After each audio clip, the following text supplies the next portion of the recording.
Ohio State Scarlet course presents everything that you look for in a challenging golf course. You got length, so it's very long, forces the guys to hit driver all over the place. We had long rough, we had firm greens, we got some wind, and then the final day it rained the whole day. So it was all the elements were there to make it difficult. But when we got assigned that regional, I really liked our chances. Just we have a great driving team, top to bottom. Our guys drive the ball really well, long and straight, and that's going to set up very, very well on that golf course. Another duly noted podcast comes to you from the Coach's Podcast Room at Spurrier's Gridiron Grill in Celebration Point. Okay, welcome into another duly noted podcast presented by Titan MRI and Imaging, coming to you from the Meldon Law Gator Studios here at Spurrier's Gridiron Grill. Sorry, Coach Spurrier will not be here again today. He is playing in a golf tournament. That's all he does, get into Hall of Fames and playing golf tournaments. Who doesn't like that life? This is a special tournament, though. It played at Pebble Beach, playing with Bob Stoops and his son, Steve Jr., and another guy. That's how he referred to him, and some other guy. So anyway, he's at Pebble Beach. I am here without him, but instead of the HBC, we're going to have the HGC, and that's the head golf coach, JC Deacon. We wanted to get him on anyway, so that's great. We'll have him on today, and we'll talk to him about they're getting ready to go out to Carlsbad, California. They'll just probably pass Coach Spurrier's plane. But anyway, they are going out there to compete in the NCAA finals. So that'll be really good stuff. I mentioned earlier that Adam Sparks will join us on Thursday to talk a little Tennessee football and SEC football.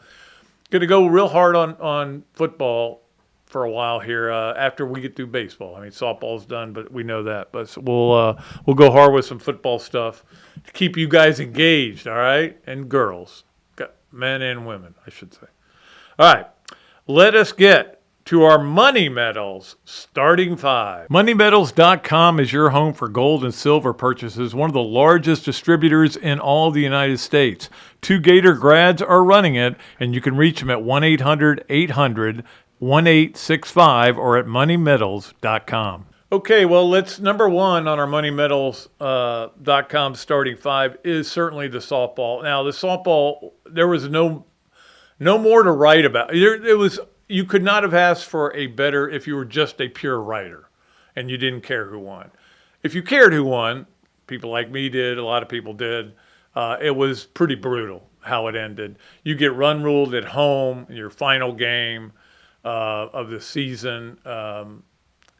They just ran out of gas. I mean, they have one good pitcher, and she's not. I don't think Keegan Rothrock is an elite pitcher like some of these pitchers that were throwing shutouts.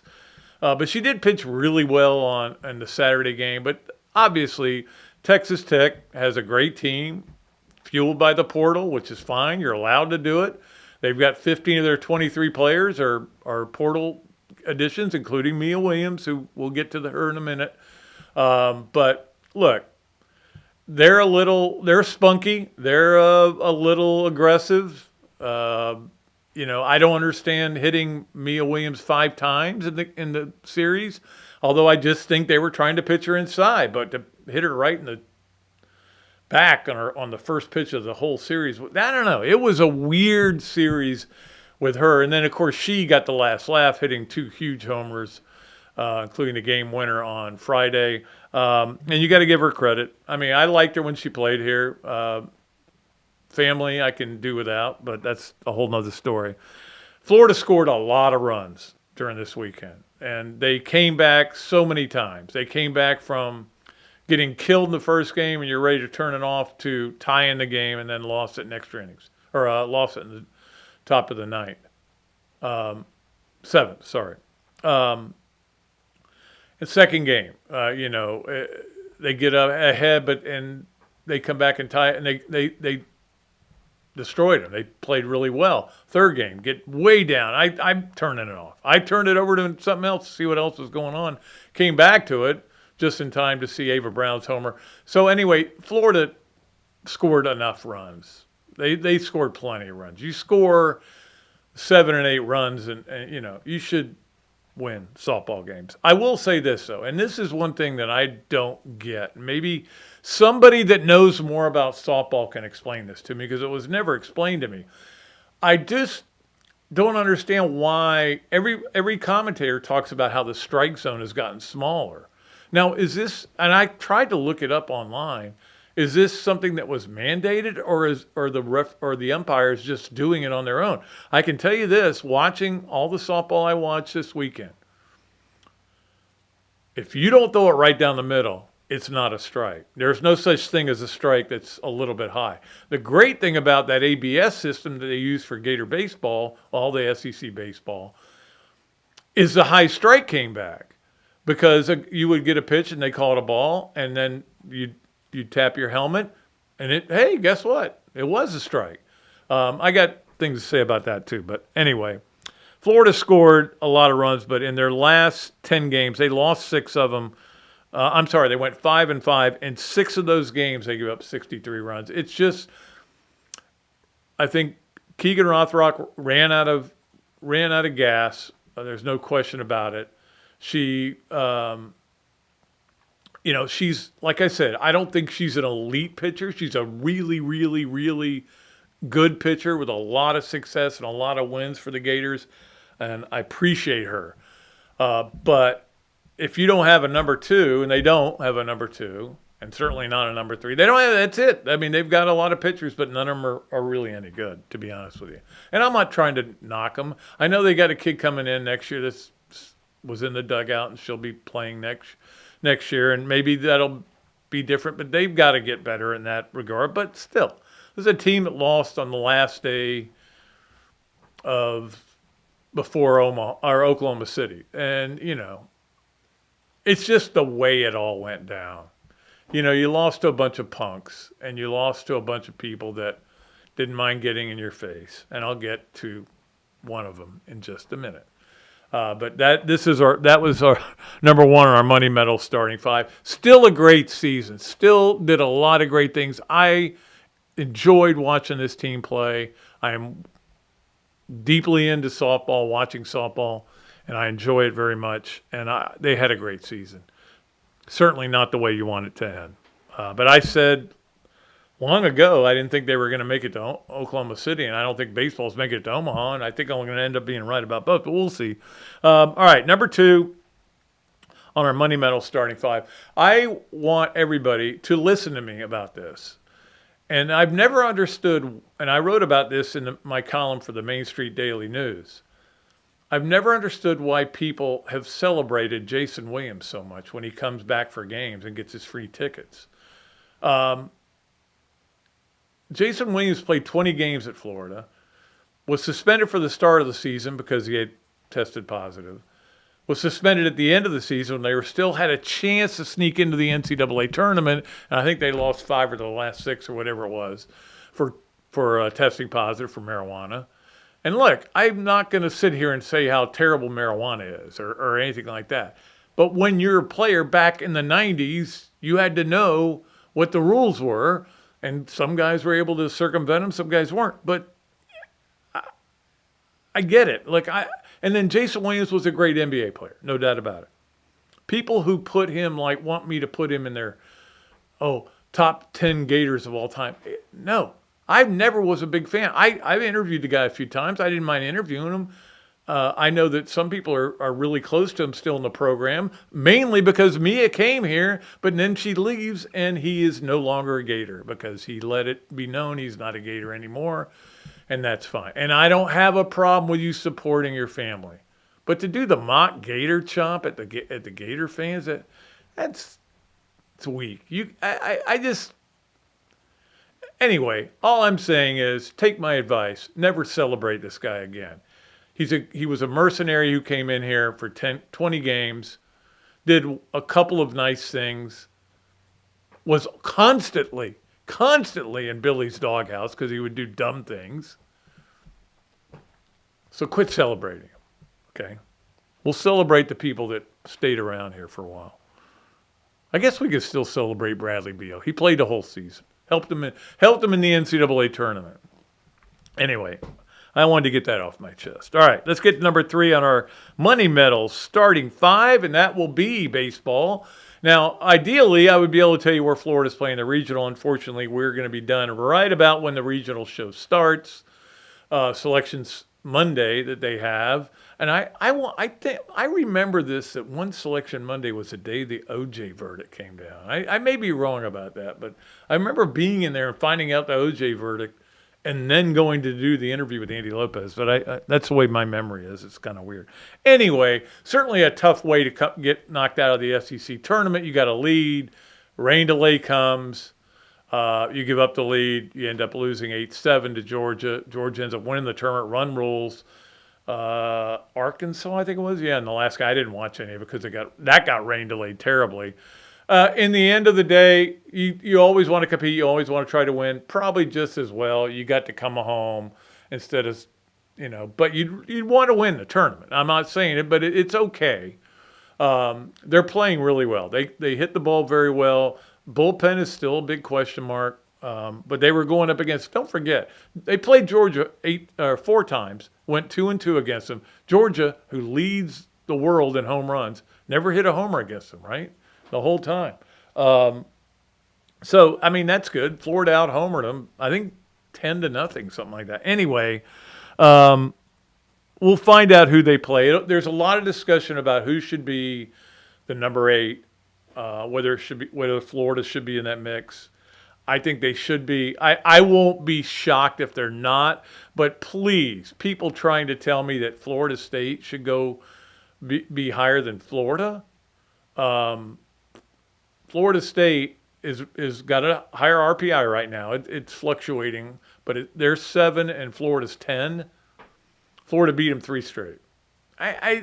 Please, I don't want to have that argument. That's not that head-to-head's got to count for something, right? But we'll see, and obviously Thursday we'll talk a lot more about it, and I'll be writing something for Patreon on Wednesday about. Probably be 5 fun facts you didn't know about this regional. That may be what it is. I don't know. You never know what it is. Sometimes I wake up in the morning and go, oh, I got an idea. All right. So baseball will be fun. We'll let you know the times, obviously, coming up, but you'll know them by then. My guess is Florida will play 7:00 game on Friday. But who knows? They may want to play the early game. The other thing is you got to look at the rain. It's supposed to rain all week. Now, I don't know how it's going to be on the weekend, but I think we're in that time where it's going to rain a lot. So, which is good in a lot of ways, but not good when you're playing baseball and softball. But baseball-wise, they've got to, figure out when it might rain, try to get that game in for them, That's a big part of it. I don't know how all that works, so whether the NCAA assigns the times, we'll see how all that works. All right, number 4 on our Money Medals.com starting 5. Money Medals, the place to go for all your gold, silver, and bullion needs. They're the best place. And they're going to have that coin coming out pretty soon. They haven't sent me that yet, but as soon as they send it to me, I'll show it to you with the Gator on the silver coin. All right, let's talk about Ruben Chinulu coming back. Now, I know this feels like old news. It happened Friday, but I did want to mention it. Certainly, I don't want to go all Steve Sarkisian on anybody, but I think Florida's number 2 team could beat a lot of teams because you think about who their backups are now. That's a pretty good team. But I would think that the starting 5 will be the same as it was this year, and then you add in Denzel. Now, do you add in Urban instead? I don't know how that's going to work, but obviously you're going to have a lot of guys playing a lot of minutes because this is one thing I really like about this team going forward, and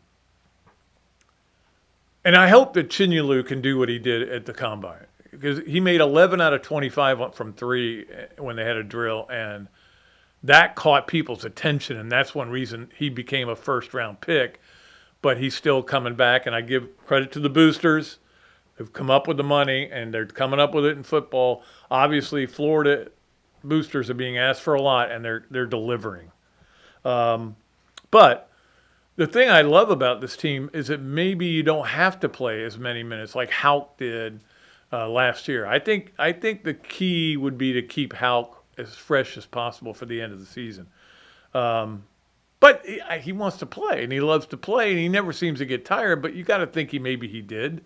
Maybe he started missing a lot of threes there at the end of the season because he did maybe the jump in his leg. I don't know. I'm not the coach. You know who the coach is? Todd Golden. And he will get it done. Maybe we'll get him on here in a few weeks in the summer. In fact, I know he'd be happy to come on, and we'll talk about those kind of things. So we'll do that with him coming up. But it's going to be interesting to see how this team, I mean, obviously it's going to be the number one preseason. There's no doubt about it. Anybody who doesn't put him number one is just saying, I need to be different. So somebody will. All right. That is number 4 on our Money Metals starting 5. Let's get to number 5, and that is our Olympic Sports Gator of the Weekend, brought to you by Steve and Christine Wendig at Bossart Realty. We appreciate them for honoring Olympic Gators of the Weekend, and we'll continue that going forward. Our Olympic Sports Gator of the Weekend, I could have made it a lot of softball players, and I know that Steve and Christine were out at the softball and are not Jason Williams fans either. But I did not want to let this pass by, and that is what Sue Wu did for Florida women's golf team. They're still competing right now, trying to get to the match play, but she shot a 64 on Saturday. Yeah, Saturday. I'm just trying to think what day it was. And she, that was the second round of the NCAA tournament, the lowest round ever in the NCAA tournament, lowest round obviously for Florida ever. And is at -6 for the tournament because of that. And that helped propel Florida. Florida started out in that tournament with a 5-over first round. We'll talk about that with JC in a little bit. How you never know, it can just leave you. Came back, now they were 7 under after 2 rounds. So we'll see what they end up being, and we'll talk about that obviously on Thursday. But they have done really well, and Sue Wu is the reason why, or the biggest reason why. She is, and I at one point, I don't know if today she was in the individual lead, but we'll be able to update you more on that. But she is our Bossart Realty Steve and Christine Wendig present Olympic athlete Gator of the Weekend, and she's certainly deserving. That's gonna be fun to watch. I think we'll be able to watch that match play too on the Golf Channel as well. All right, let's take a break. And when we come back, we'll talk to another golf coach, and that's JC Deacon, the HGC. We'll talk to him about what he's got in plans for his team going all the way out to the West Coast, San Diego area, Carlsbad, California, to play in the NCAA finals. It's going to be exciting. I'll be all over it, I can tell you that. We'll be back with him and Robbie Andrew for Yes, No, Where, Maybe right after we take this break on another duly noted podcast presented by Titan MRI and Imaging, coming to you from the Meldon Law Gator Studio. Give me 60 seconds and I'll show you why you should be buying silver and how to get started. Recent price spikes in groceries, healthcare, gasoline, steel, and lumber tell the story of inflation, as do raging bull markets in equities and housing. As the reality of all this inflation sinks in, investors will be acting quickly to diversify and protect themselves, their families, and their assets. That's why we're offering our Silver Starter Kit to help you get started in holding tangible wealth. This mix of our most recommended forms of silver includes 9 silver coins, totaling 4 troy ounces of fine silver. These pure silver coins have a low bid-ask spread, the difference between the price you pay to buy and the price you receive to sell. Low transaction costs are one reason Investopedia calls Money Metals the best dealer in America. Don't waste any more time. Start protecting your savings today with physical precious metals at moneymetals.com/go. You know, I got thinking the other day, some of us gained a few pounds during the Spurrier years, and then maybe a few more during Urban. And depending on how stressful certain coaching changes were, well, let's just say the scale kept moving in the wrong direction. The truth is, losing weight gets harder as we get older. Not because you suddenly get lazy, biology changes. That's why I like our guys at BMI TeleMed. They're a Florida-based medical weight management telehealth practice that helps people lose weight with personalized treatment plans, including GLP-1 therapies. But what I like is they're not just about losing weight fast and wishing you luck. They focus on helping you keep it off too.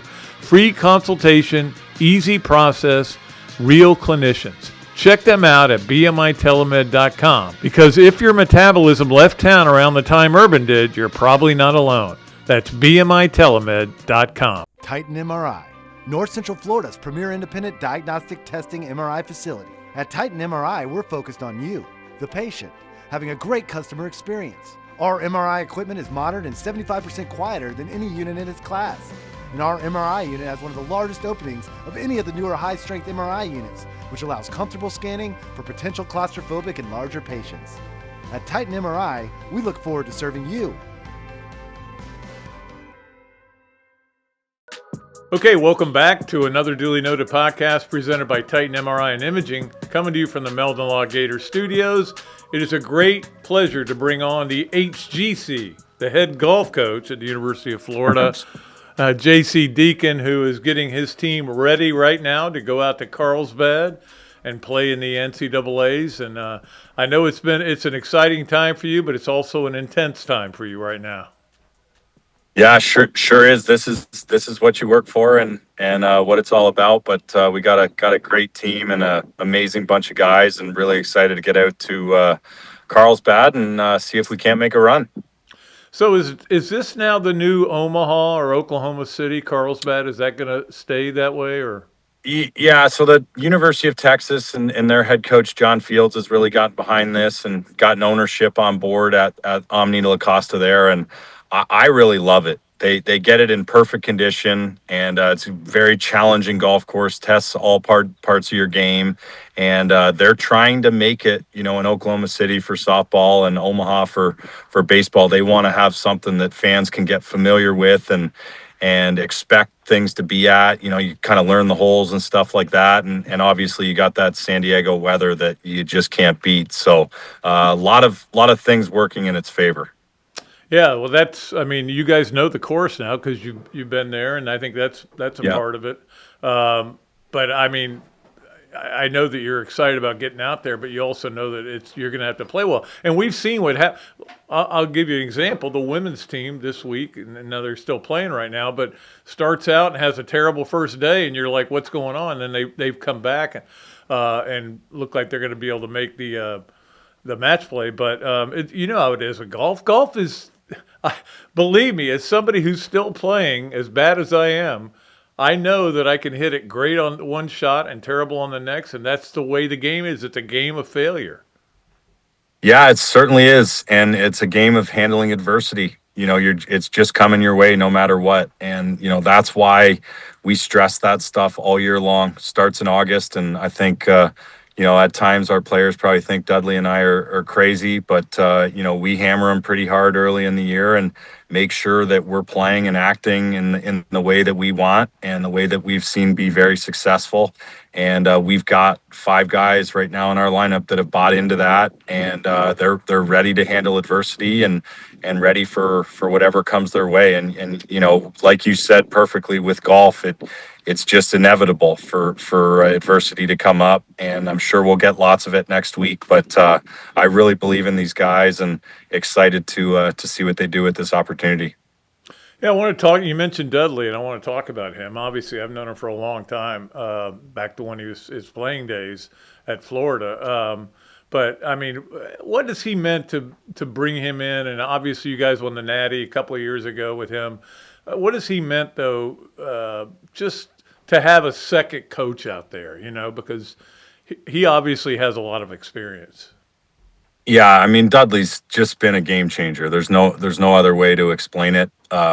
He was the perfect combination in every way. He's a former player. The University of Florida means everything to him. This school gave him a great opportunity, and he, as most people, you get 10, 20 years removed from it and you appreciate it and understand how much your school did for you, and he wanted to give back. And then on top of that he played on the PGA Tour for almost 30 years at the highest level. So he was around the best players in the world, got to watch them and obviously learn himself, and you see their habits, see the little things that all the successful people are doing, and he's been able to share that with me and our guys. And then on top of that, he's one of the greatest guys, human beings you could ever meet. He's extremely generous.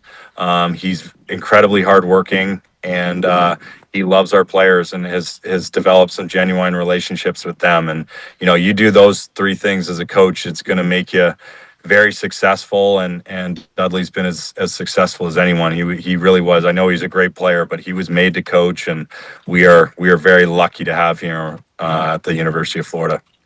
Just don't let him get bit by any spiders this week. Yeah, that was crazy at the U.S. Open caddying for Noah. Yeah, his hand blew up. I'd never seen anything like that. That was nuts. Yeah, because they were talking about it, and I sent a text to Dudley, and he texted me back with a picture of it. And I was like, ooh. Yeah, it was bad. It was really bad. Yes, but hopefully we don't have anything like that this week. Well, let's talk about what you guys did in Columbus. I mentioned to you, I've been there up at that golf course. They sent me up there when Robert Floyd was playing for Florida, and Josh McCumber, and it was a big deal. And but I know how tough that course is. So obviously, you guys dominated the field and just didn't have to worry about. You didn't have to worry about coaching too hard on the final day. I don't think. Yeah, Ohio State Scarlet Course presents everything that you look for in a challenging golf course. You got length, so it's very long, forces the guys to hit driver all over the place. We had long rough, we had firm greens, we got some wind, and then the final day it rained the whole day. So it was all the elements were there to make it difficult. But when we got assigned that regional, I really liked our chances. Just we have a great driving team. Top to bottom, our guys drive the ball really well, long and straight, and that's going to set up very, very well on that golf course particularly. And we did a great job of that. And they credit to our guys; they were ready to go. Our front nine was really solid. We got off to a great start, and that's always nice at regionals.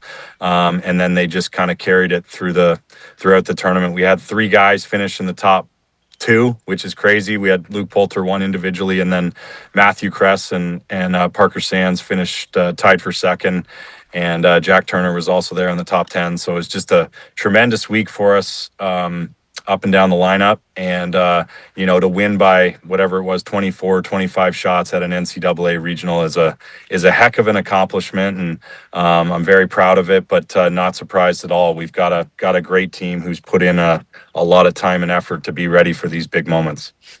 Well, and that's the thing. You've got a team that's good enough that if I asked you to name who was going to lead you this week in terms of score, or who might be the individual champ, it could be any of the 5 guys, and you have no idea. That's the strength of our team, and we knew it leading into the year. We had 9 players on our roster play in the U.S. Amateur last August, and I think that was a record by many accounts. And so you just knew you had that depth, and we made them play against each other hard all year long. And the 5 guys that are in the lineup now have certainly earned their positions to be in the lineup, and they've done that through great play. And when you do that over and over and over again, you really develop real confidence. And like you said perfectly, Pat, we've got 5 guys, are playing in our number 5 spot last week. Parker Sands shot 67 in the first round at regionals. He was 3 shots clear of the individual lead. I mean, that's almost unheard of in college golf. So that says everything about our depth, and I think that's what probably gives us the best chance next week going into a really long week where you're going to need contributions from everyone. And certainly Luke Poulter broke through last week for a win, and I don't know how much you interact with Ian Poulter, but when Luke was coming here, I go, I like the bloodlines. I know that. And I know one thing. This guy has learned from his dad how to compete in match play. There's no question about that. Yeah, I bug Luke all the time that it's just in his DNA to be great at match play. But Ian's been incredible. They've got an amazing family. They're very, very close. He's a awesome dad.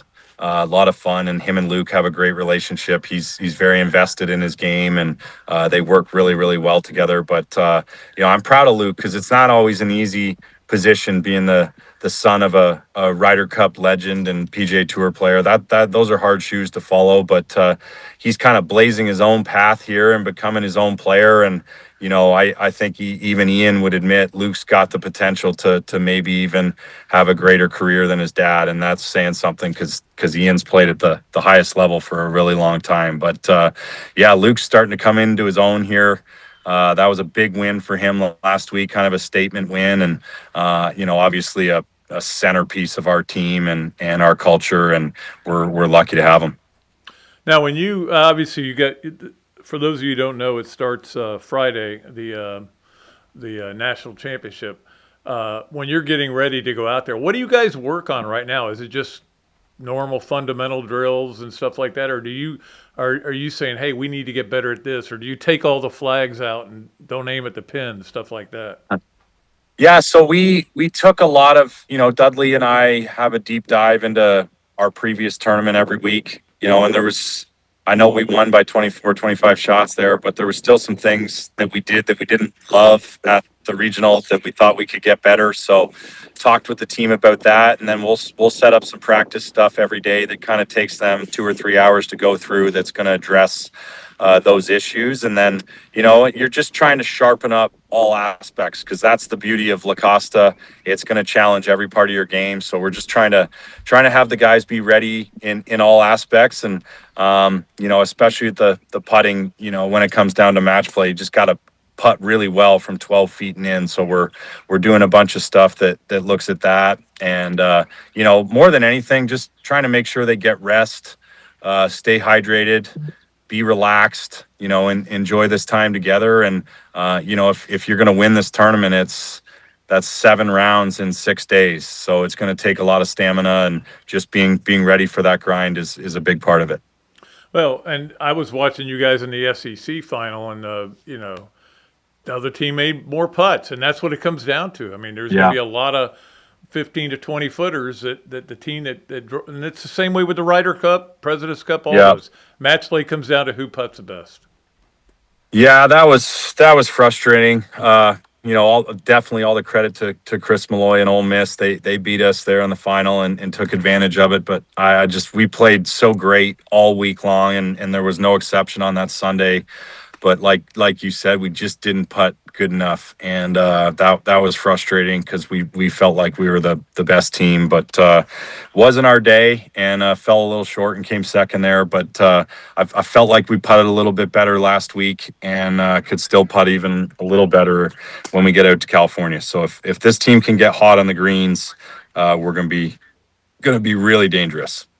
The weird thing about golf is you don't have to worry about the other team, though. You're not sitting there going, nope, here's what we do to take this away from them, or we got to play better defense. You don't worry about it. You don't even care who's going to be there. It's going to be great teams. They're all going to be, and we'll just see what everybody shoots. But that's the beauty of golf. You don't have to think about defending the other team.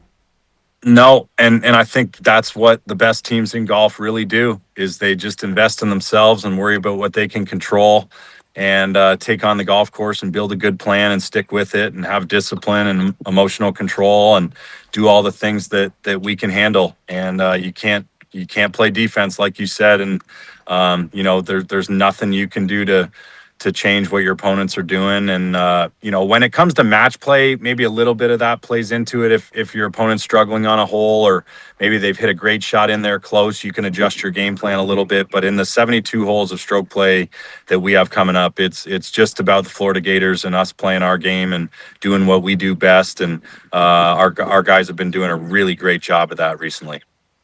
Before I let you go, I want to talk to you about the new golf course going in, the new facility.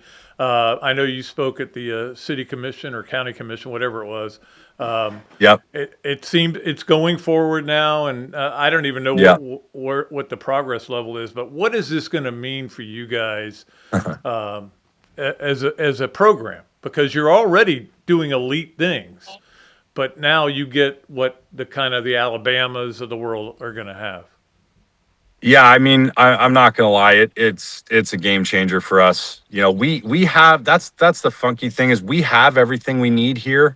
every resource that our guys needed to develop and get better and improve, we have it here. So we're fine. And we've made that very clear in the recruiting process the last 12 years since I've been here is, don't just overlook it because it's older. We have every single thing we need. But in saying that, having a world-class facility, and I'm telling you, Pat, this is going to be a world-class facility. We're trying to do something that's best in the world. And obviously comes with that a team building and some new things for our student athletes. And when you have those special things at the highest level, just like we've seen with the Heavener here for our football program and the recruiting that they've been able to do the last few years, I think that's going to help us take our recruiting to the next level. And if we can do that, I think we got a great chance to be one of the best programs in the country. Do you know what the date is that they're going to be able to open? I think that's tricky just because there's still some things that have to happen, and you just never know with timing on this stuff. But we're certainly hoping to be hitting some golf shots on that course in late 2027 or 2028. So it's not too far away, and obviously incredibly excited for us and the Florida Gators and our players and future players. It's going to be something that we're all extremely proud of. How much do I have to contribute to get the course named after me? Oh, to get named after you. Yeah. Oof, that's a big number and a great honor. We love you, Pat, beyond what you even know, but that's a big ask there. What is going to happen to the Bostic now after when you guys do move out there?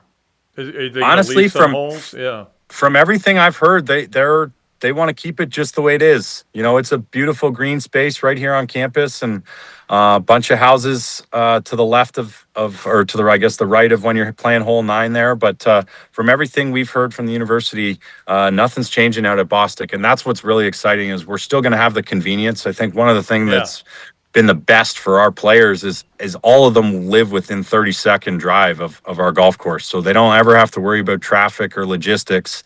They can just practice as much as they want. And for us to be able to keep that with this project going out near Parker Road, that's going to be, 10, 15 minutes from campus, that convenience has been a big winner for us. So if we can keep this place around, we just redid the bunkers out here. It is the best that it's ever been, and it's not even close. Really, really proud of the way Bostic's looking now and playing, and obviously it's helping all our guys get better. So, well, I hope that all this work you're having to do and coaching this team up and traveling and everything is not taken away from your game, though. You're still you're still going to go to the Florida Open and try to win that again, or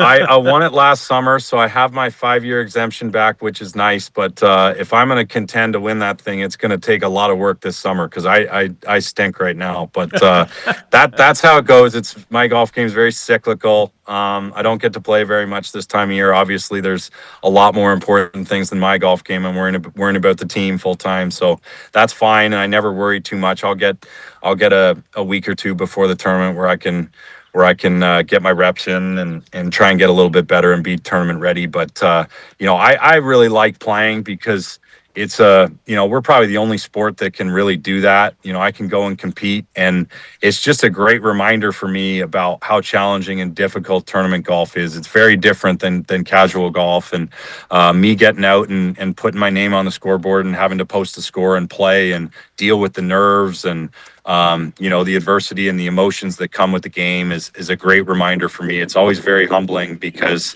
you start watching golf, and especially, I'm so grateful I get to watch great golf, some of the best amateurs in the world every single day. That's all my eyes are seeing, and they make it look so easy. When you get to go back and play and compete, you remember how hard the game is, and that helps me be a better coach. Well, we know we'll be excited about watching that, but we'll certainly be excited about watching your team this coming up over the kind of next weekend and all the way through the match play and everything. And good luck to you on everything. We'll be rooting for you. My brother Tim will be rooting for you, who's texts you all the time. I shouldn't have given him yourself. It's all good. I love love the love from the Gator Nation, and yeah, all the support we get is incredible, and hopefully we can make a run this week and make the Gator Nation very proud. All right, the great JC Deacon joining us, and we appreciate you. Thanks so much for joining us, Got buddy. it. Thanks, Patty. Anytime, my friend.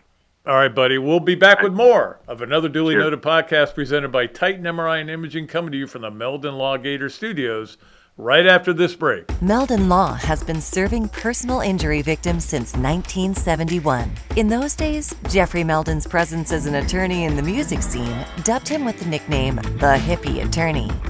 And although times have changed, two things haven't: our commitment to bettering our community by helping the injured, Albert, are you ready to go to the game? and our love for the Florida Gators. If you bleed orange and blue, Meldon Law is the firm for you.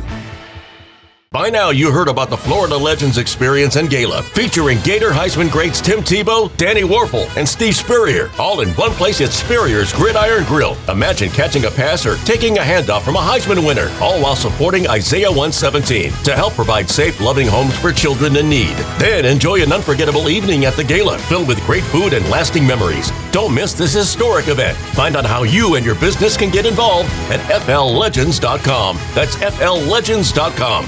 Adams Rib Company has been a staple of Gainesville for more than a decade and a staple of the Dooley house ever since Kelsey's teeth came in.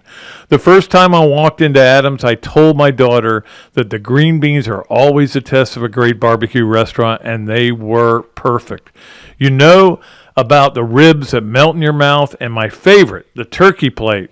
But be sure to go in on Fridays for Nana's Fish Nuggets. They will melt in your mouth. Adams Rib Co., a Gainesville great. Okay, welcome back to another Duly Noted podcast presented by Titan MRI and Imaging and coming to you from the Meldon Law Gator Studios. We were on the Big Mills Cheesesteak Zoom line with JC Deacon. Enjoyed talking to him. Now we go back to the Big Mills Cheesesteak Zoom line to do Yes, No, Where, Maybe with the great Robbie Andrew. How you doing, Robbie? Good, Pat. Happy Memorial Day. Yeah, happy Memorial Day to you. And I think JC Deacon could beat our best ball even if we brought like Cardozo in there to hit the drives. We still couldn't. Cardozo's good off the tee, I'll tell you that. Yeah, he is very good off the tee. The rest of it can be shaky, but he's gotten better at it. I know you're excited about the golf coming up this weekend. Florida starts Friday. I don't know how much of it's going to be on TV, but some of it will be. We're going to look it up later, but some of it will be. Yeah, usually the Golf Channel does a good job covering the tournament, Pat. So, yeah, it'll be fun to watch. Yep. I know that some things weren't fun to watch this weekend, especially softball. That was brutal. I don't know, Robbie. I got a segment coming up where I'm going to talk about Florida's biggest rivals in sports. I think Texas Tech may be one of them now. Well, I think Jason Williams is the biggest rivalry now. I mean, Gator fans are outraged at him. I talked about this in the first segment, Robbie. I've never understood why people celebrate Jason Williams in the first place, because he left. He had to leave the team because he failed numerous drug tests. Played 20 games on a team that was mediocre, wasn't doing anything, but because he could throw all these wild passes and he was a good NBA player, that'd be like putting him on the Ring of Honor because he was a good NBA player. Yeah, and I mean, Pat, his one moment was winning at Kentucky. He had that great game. That was what, and I guess somebody ranked him as the 35th best overall athlete in Florida history. That's a joke. Well, I mean, come on. Like, I've had people argue with me, like, if you're doing a top 10 in basketball, that he should be one of them. And I'm like, no chance. No. Dog fest. Dogs are making an appearance, I'm afraid. Where is this somebody coming in the door? I don't know. Either that or there's a FedEx at the door or something. Who knows? Archie, let me tell you what, Archie barks when he hears the truck in the neighborhood. He doesn't even have to see the truck. He just hears the truck. Boom. He's barking. All right, Robbie, you ready to do yes, no, where, maybe? Yeah, ready, Pat. So are the dogs, apparently. Yep. It's brought to you by Big Mills Cheesesteak Street Dining. Done the right way. Go in there and ask for whatever you want to get because they have a lot of options. And if you do that, you will be able to get free French fries with your order if you mention that you listen to the another duly noted podcast. All right, Robbie, number one, the Knicks make it a sweep tonight. I'm going to say yes, Pat. I think, since the middle of the Hawks series, they've been playing unbelievable basketball. And the way they dismantled Cleveland the other night on the road, I think Cleveland is maybe on the verge of just saying, well, this is a foregone conclusion. We're not going to. So I'm hoping that, and I hope they kind of mail in and the Knicks continue their torrid streak. And then they go to the final well rested. They're not going to. They're not going to. They could. I think Cleveland will put up a fight tonight and try to get. Yeah, I do too. Get one game at least so they don't get swept. But I don't know if they just. Look, the Knicks are really good, and the more I watch them, the more I realize how good they are and how that series, no matter who it is, I think it'll be OKC, but it's tied right now. It's going to be interesting. I don't think anybody's going to. I don't think it's going to be like everybody's going to pick, the defending champs. I think a lot of people are going to pick the Knicks. Yeah, they're just playing great basketball right now, Pat. It's one of those rare things where everything's kind of falling right into place. Yep, they're playing really well. All right, let's get to number two on Yes, Nowhere, maybe with Robbie Andrew. Robbie, you are thinking now, after the Chinyelu announcement, of buying season tickets for hoops. Yes, I think we're thinking about it. We even talked about it, Pat. But we've got season tickets in football now, so I don't know about the costs, but I'm sure it's going to be a hard ticket to get eventually because the Gators are going to be loaded, and everybody's fired up about them. But the thing is, Pat, doesn't this remind you of 2009? Florida coming off the national title in football. Tebow and Spikes are coming back. And remember how tough that year was on everybody around that program because of the even though they went undefeated. Yeah, and the pressure on them was unbelievable. And it's going to be similar, I think, this year in basketball too. And that was the year of the Tebow concussion, right? Yeah, it was. Yeah, remember I was suspended for that game. Yeah. I couldn't go because I said something at a where I was giving a public speech. Speaking thing. Yeah. Yeah. And I said something, and it turned out to be true. I said, newspapers are going to be dead in 10 years, and they suspended me. I go, you were. You got suspended for telling the truth, Dooley. Yeah, well, that happens to me a lot. Yeah. But, Pat, anyway, I think this group of players and coaches will hold it together. I think they'll deal with it fine. Yeah. Look, they're going to have everybody. I mean, already the schedule's starting to come out, and you see tough games that they're going to be playing, and but it'll be a lot more fun. The one thing is, Robbie, is these guys aren't going to have to get to know each other the way kind of last year did. With new guards. You've got the same the chemistry guard. Is already there. Yeah. Even if Denzel gets eligible, how he plays, so it'll be interesting. Yeah, definitely. Karen and I have talked. We wanted to buy club seats. We were ready, and then I heard that rumor. What happened? You can't get them. You can't get them. You can't. They're sold out. So I don't know. We want to be comfortable, especially me. Yeah. I don't blame you. All right. Finally, Robbie on Yes Nowhere, maybe brought to you by Big Mills Cheesesteak. Robbie Andrew, Florida will win its baseball regional, even though you don't know who's in it right now because it comes out at noon today. Florida will win its regional. I'm going to say yes on that, Pat, because I've really been watching them here closely in the postseason. They've really come together. The pitching's gotten better. The hitting has been really incredible. The middle of that lineup is lethal right now. So, yeah, I think that they're going to advance. And whether they get a super regional, I don't know about that, but I think they'll advance to a super regional just based on the way they're playing right now. Yeah, I think it's important that in a way that you don't have to play any SEC teams anymore. I mean, that was the fourth game they played against Georgia. Exactly. They've seen Allier pitching. They know eventually they got through to him. But, I mean, that was a tough loss. But still, I think they're playing, they're peaking, and which Sully teams tend to do. They tend to play their best down the stretch. And having Peterson come through here in the tournament like he did, I think that's really big for him. So now you've got two really, really good starters. Now, if you're playing in the first game, let's just say you're playing Hill Valley State because you're a 1 seed, so you get a soft opening game. Would you think about not starting Aiden King, or do you just got to stay with that? Yeah, that's something. If you're Sully, you've got to think about that. Do you save save for the second game or whatever. It's part of the, the chess match that you have when you get into the regional. Maybe if Sandifer's okay, maybe you start him. But the problem is, Pat, even the teams that aren't really high seeded or whatever, they got there to the tournament because they're pretty good, and usually they have at least one really good starting pitcher. So they probably just won their tournament wherever it was, whoever gets in there. Yeah. So you're right, though. It'll be interesting. So you got to be very careful about who you put on the mound there in that first game. All right. Well, we'll talk about season tickets for basketball later. I'm sure that Jill can talk Karen into going for it. Karen's the one who came up with the idea. So she did. Yeah, she's fired up. She's ready to go. All right. All right. We'll talk about it later, buddy. Okay, Pat. Have a good day. See you, buddy. See you soon. Okay, let's get to our good stuff, our fun stuff. Not that Robbie isn't good stuff. He always is, as you know. Let's do our Adams Rib Co. Gator of the Weekend, brought to you by our friends at Adams Rib, your place to go for all your barbecue needs. It is elite, is what I'm going to say. Elite's going to be the big word today, okay? Our Gator of the Weekend was Blake Sear.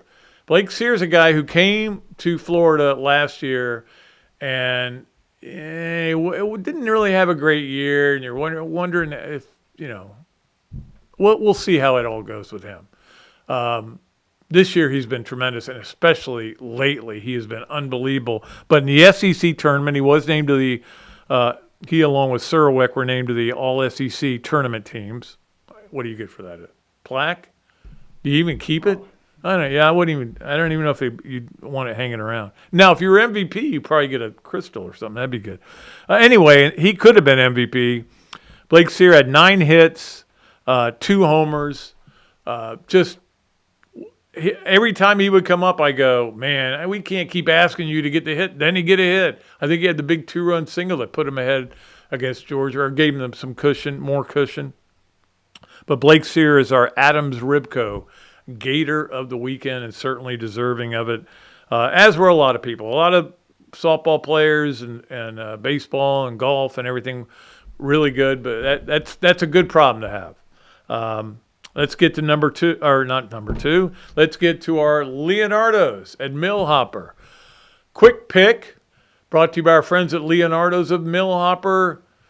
We're not that far away from making another pull, but we'll be doing it pretty soon.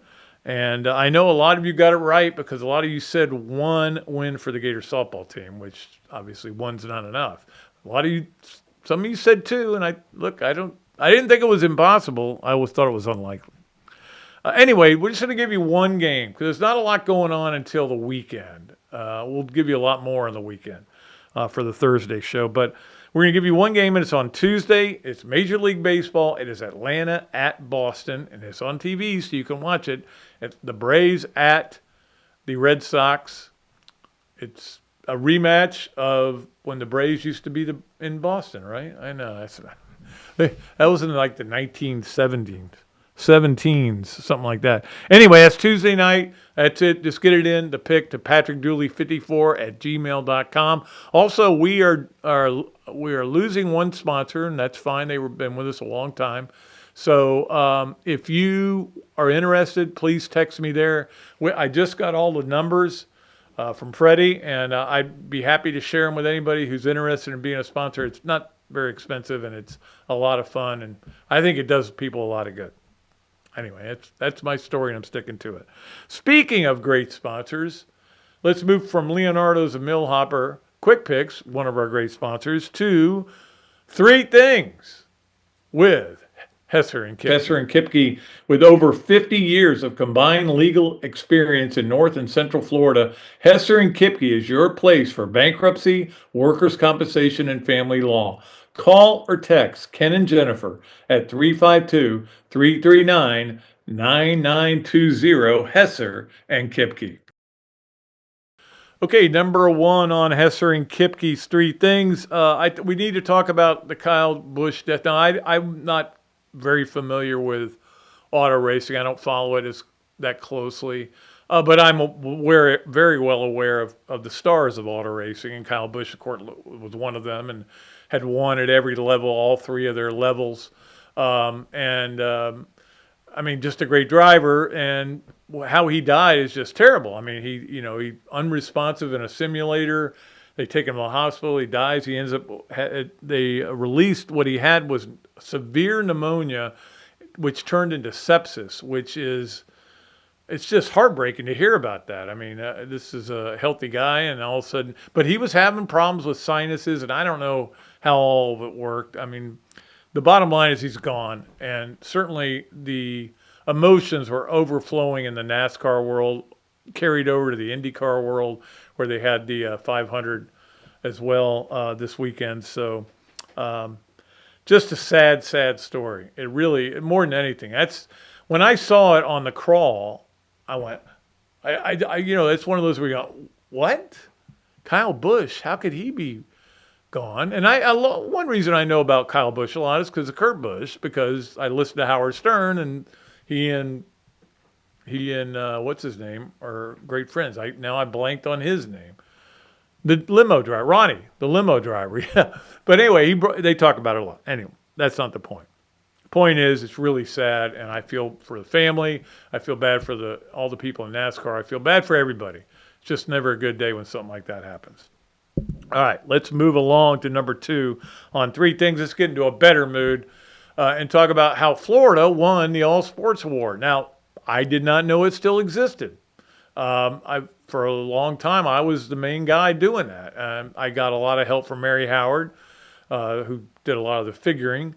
But I was the guy who pushed for it. Even after I left, I pushed for it to make sure we kept that going, because just because Florida wasn't winning it every year, I think it's really a cool thing to do, and it's important. And if you just only do it when Florida wins, then you're just a homer newspaper. And so they kept doing it for a while, and then they just didn't want to spend the money on the trophy, which is like a couple $100. So I didn't know they were still doing it. And Florida did win it, though, this year. So I want to make sure we get that up there. The All-Sports Trophy, they edged out Texas. I would have thought Texas won, but when you think about it, Florida, those 3-track, the Triple Crown there helps. Basketball certainly helps. Football did not help. Women's basketball did not help, but they had enough sports. They were very good, and they were able to win it. So congratulations to Scott Strickland. I know he's very happy to have won it as well. All right, 3 things. Let's get to number 3, which was what Wyndham Clark did at the golf tournament this weekend. Shot a 60 to win. And at first I went, well, that's got to be a record. Nobody's ever shot 60 to win the tournament. And I go, oh, yeah, but I remember David Duval shot 59 to win. That's right. And so I think that, was it Stuart Appleby did a tournament too? I think Duval was at Phoenix. I may be wrong about that. But anyway, it produced our Campus USA play of the weekend, and that is this shot that he hit on the I don't know which hole this was, to be honest with you, but how about this putt? We had a big putt the other day. Boom. And I always wonder, if it doesn't hit the hole, where does it end up? But that was the clincher right there on 15. Where he makes that putt and you go, uh-oh, this thing is getting interesting. And, of course, ends up shooting 28 on the back 9. I think I did shoot 28 on the back 9 once at West End. I didn't make a putt like that, though. West End was a par 30 on the 9s. So I did back when I was a good golfer. Anyway, that is our Hesser and Kipke, 3 things. Thanks again to Hesser and Kipke. Let's move along to our BMI TeleMed smart move it's BMI TeleMed Overachiever of the weekend. I'm sorry about that.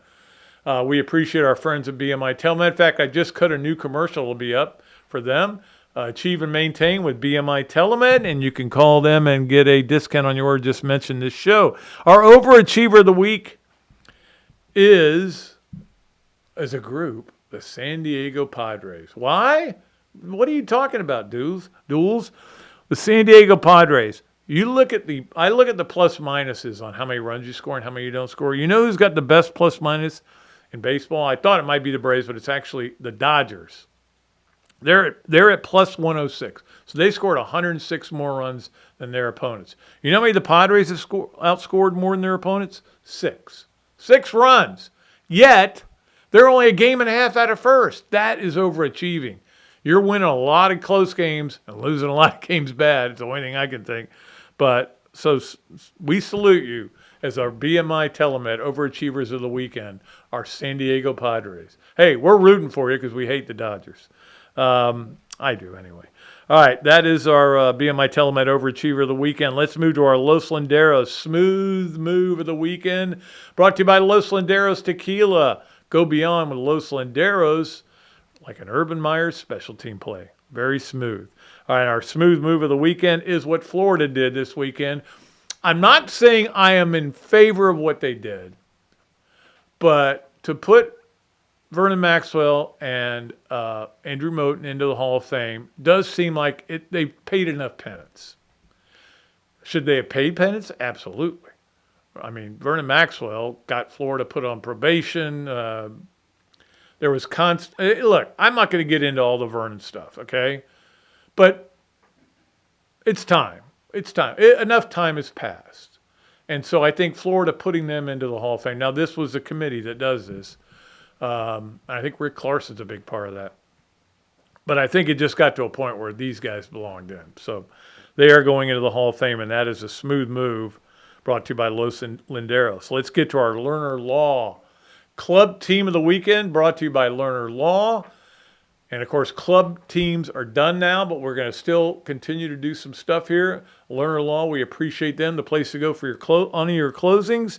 Our Learner Law club teams of the weekend are the club flag football team and the club swimming team. Both of them were named the teams of the year and by the UF Rec Sportsman and got all these great awards, a lot of individual awards. We may bring those to you at some point.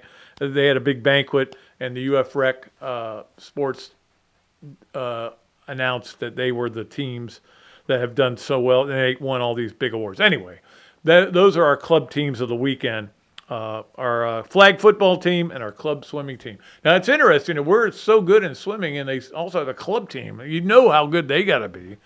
But appreciate that from Learner Law. Let's move along to our Gallo Car Wash Sponge of the weekend, brought to you by Gallo Car Wash, the place where we get all of our cars washed. One of them's in the shop. We can't get that one washed, but we can still try. All right. Our sponge of the weekend is the SEC in softball. And I will be honest with you, this weekend was pretty rough, that Florida situation, everything that happened there. Not sure I'm going to jump on board softball, but I will give you the times in the where they're on next week. I promise you that, or on Thursday. But the SEC put 5 teams in out of the 8 that go to Oklahoma City to play for a national champion. Maybe they'll win it all. Maybe it'll be a UCLA. I don't know. It's going to be interesting to watch. But I've lost a lot of enthusiasm because of what happened. Not just because Florida didn't make it, just the way it all went down. It just left a bad taste in my mouth. But they soaked up 5 of the 8 spots, and that is pretty impressive for the SEC. I tell this story a million times, and I'll tell it every time. I can't remember what coach it was, but said to me, if the SEC takes softball serious, they're going to be tough to beat, and they have been tough to beat. And then you add Oklahoma and Texas. Oklahoma getting knocked out. What a stunner that was. So Mississippi State gets in. All right, that is our Gallo Car Wash Sponge of the weekend. Let's move to our Mark Gaida Presents the 12. It is brought to you by Pepin Realty and Mark Gaida. And we love doing the 12, and we're going to do the 12 as long as we can keep going. And I've got a lot of cool stuff that we can do with it, and today is going to be one of them. And that is going to be the 12 biggest rivalries for Florida sports as a whole right now, at this moment in time. And you know why I did this, because you'll know why in a minute. But this right now, because it changes. And I also, the fact that LSU and Tennessee aren't playing Florida this year may drop them down a couple of spots because the rivalry's not as intense They don't play in football, but they do play in other sports. So anyway, here's the way I have it right now. You ready? Number 1, Florida State. Number 2, Georgia. Number 3, Miami. Are you with me so far? Number 4, Tennessee. Still the basketball rivalry and baseball rivalry is still there. Florida didn't play Tennessee this year, though. I don't think. Well, maybe they did in baseball, but did in basketball, certainly. Number 5, LSU. That's where they've dropped. As much as we don't like them, they didn't make the college, or they're not going to make the regional. Florida swept them in baseball. Basketball, they got Will Wade, so we're going to hate that. And then football, Lane Kiffin and all that. So there is still a rivalry there, but they don't play in football this year, so it's not quite as intense. Are you following me on any of this? Number 6, I got Auburn. And one reason is they are back on the schedule. Not only that, it's with a coach who beat Florida in the swamp last year. So that jacks them up a little bit. Number 7, Texas Tech. And that's why it's in there. Okay, now Texas Tech becomes Florida's biggest rivalry in softball. Right now, it's number 1 in my mind. It may go away, and it may not be a big deal, but they're going to keep spending money, and they're going to keep being good. And they were undefeated this year, by the way. They are number 7. Number 8 is Texas A&M. Even though Florida doesn't play them, there is a big rivalry in all sports with them. Number 9, Texas, same deal. And the football rivalry is there. I don't know how much of a rivalry. Yeah, I guess it's a rivalry because Florida beat them last year, and I bet they can't wait to get Florida in there. It's still a big rivalry. Number 10, Kentucky, because we hate them in basketball. You know that. And then in football, they own Florida. Hey, you got to solve one problem? It's beat Kentucky, I would tell John Summerall. That's to me the number 1 problem. Beat Kentucky. I'm tired of that. That can't keep going on. You beat them 32 in a row. You got to beat them 1 in a row. Number 11 is Ohio State. Ohio State, to me, is still a rivalry for Florida, even though they hardly ever play in anything. But every once in a while they do, and when they do, it tends to be. And again, 06, 07, we went through all that, and then they played a lot of basketball games and everything. But I think it's still of a rivalry. And number 12, I put Missouri. The basketball part, not so much baseball, not so much softball, but the football part of it, with them playing them this year, I think it comes back into the top 12. So that's Mark Gaida presents the 12, and it was a little esoteric, but I am in a mood today. All right? Let's wrap it up as we always do with our games of the week, brought to you by the Swamp Restaurant, the place to go. If you're interested in having a good time to watch games, and we're going to have a lot coming up this weekend, and to watch golf and to watch everything, also have great drink specials, great food specials, the Swamp Restaurant. Appreciate them. All right. We'll give you the baseball on Thursday, how it's all going to play out, because I got to wait on the times and everything and see what the regional is. But the NBA, obviously tonight, you got the Knicks at Cleveland. That's at 8 o'clock on ESPN. Tuesday is San Antonio and at OKC. San Antonio's tied that series back up, 8:30 on NBC. And then baseball-wise, you have the Yankees at Kansas City tonight. Or it's actually today at 3:40. It's a Memorial Day special. So most of you aren't going to even know it's coming on because when you get it. It's on ESPN. I'd mentioned the Braves at the Red Sox Tuesday at 6:45 on TBS. So that'll be fun to watch.